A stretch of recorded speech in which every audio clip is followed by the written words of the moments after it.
Hi, how you doing? Justin here.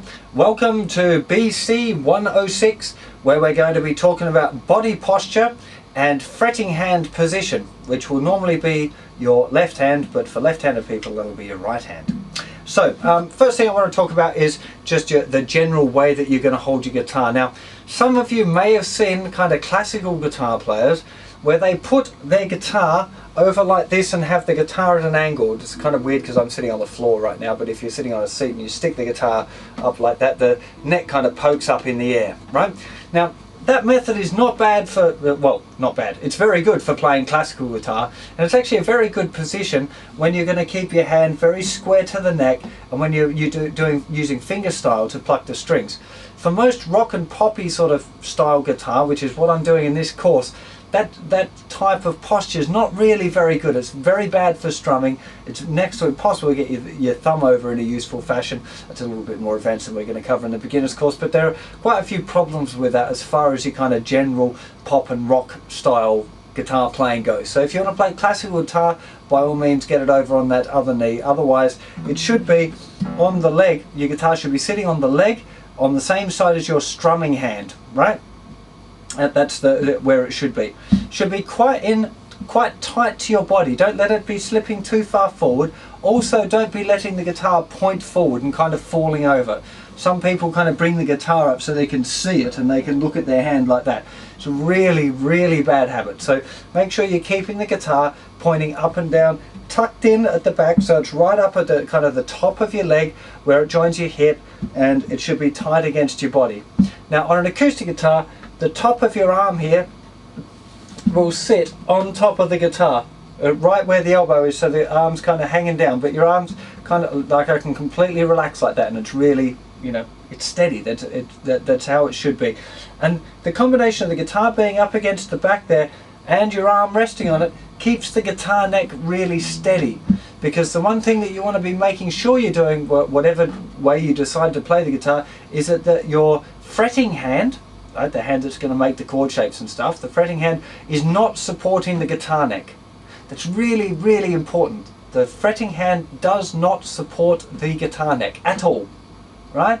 So part of the combination here is that your arm resting on, kind of shoving the guitar a little bit that way, kind of pulling it into your body a little bit. The fact that the shape of the guitar has this little area for your leg to go in, it helps keep it really steady, and it should be, you know, not rock hard in its position, but solid, you know, because you don't want to be the neck wobbling around while you're trying to change chords. That ain't gonna happen, right?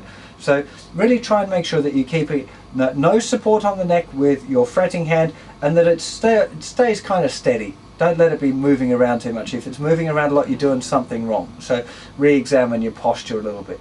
Now also make sure that you're not hunching right over like this, particularly I call it craning, when people are going like this to look over and see their fingers, right? You should be able to still tell a bit, even though you can't see them right on.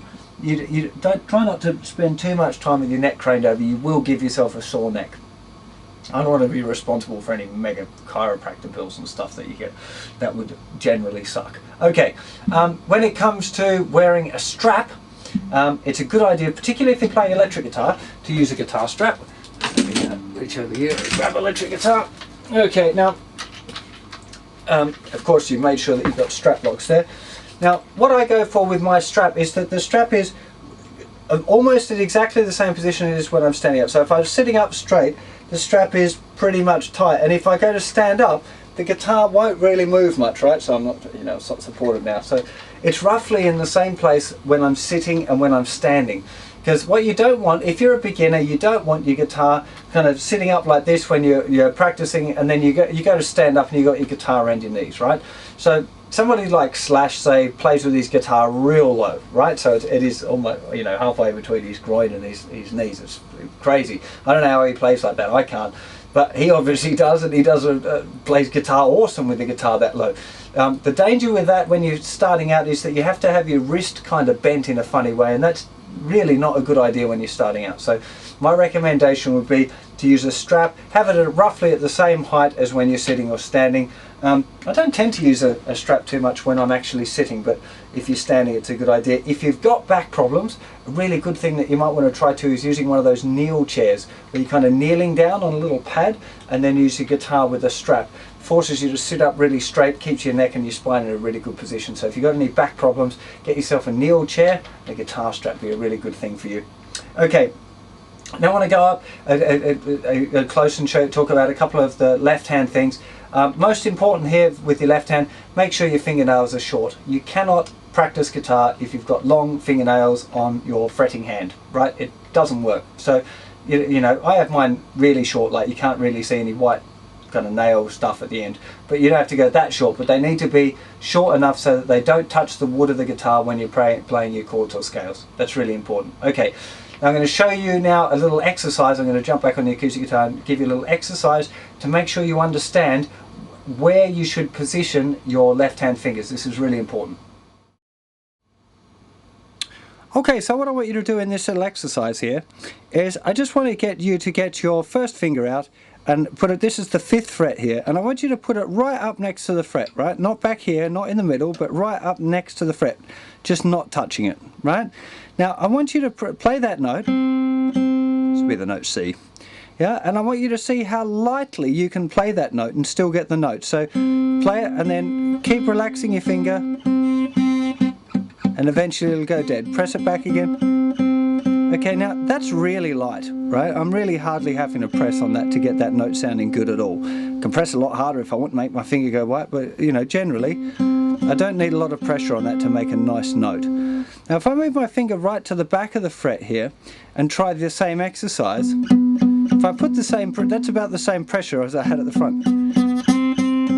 I can get a clear note, but I really have to press, and as soon as I do that I'm going to get a really big nasty line in my finger. So it's really important at this stage that as a beginner guitar player you realize that when you get your finger right up next to the front of the kind of where the space is, so right up, if you're playing a D chord, I know I'm not on the right frets or whatever, but you can see all of my fingers are really close up to the fret. See, for each one, it's not like back here trying to get, like if you try to play a D chord like that, you'd end up all of this sort of stuff. It's horrible. So you really, every time you've got a finger in a fret, you try and get it right up next to the fret without touching it. That's the rule. As close as you can get it to the fret without touching it. It's a good exercise. Try it for yourself a few times and get used to the idea that you can really, that you know that putting it too far back is a bad idea and that you've got to try and get it up next to the fret. I hope you've had a good go at that little exercise there with your left hand finger placement. Very, very important part of your guitar journey, that one. Make sure, last little thing, make sure you stay relaxed while you're playing. Try not to let your shoulders get all bunched up like this. Try and keep them all really loose. When you're loose, your body will naturally fall into a good posture when you're playing. So just remember to try and stay being a cool cat and, you know, keep your body nice and relaxed. Don't let yourself get too tense. Don't try and sit funny, you know. Make sure you get the music stand too. None of this craning around to look at the sheet music like that. That's really bad for your neck. Okay, we're ready for the next lesson. I'll see you again sometime very soon. Bye-bye.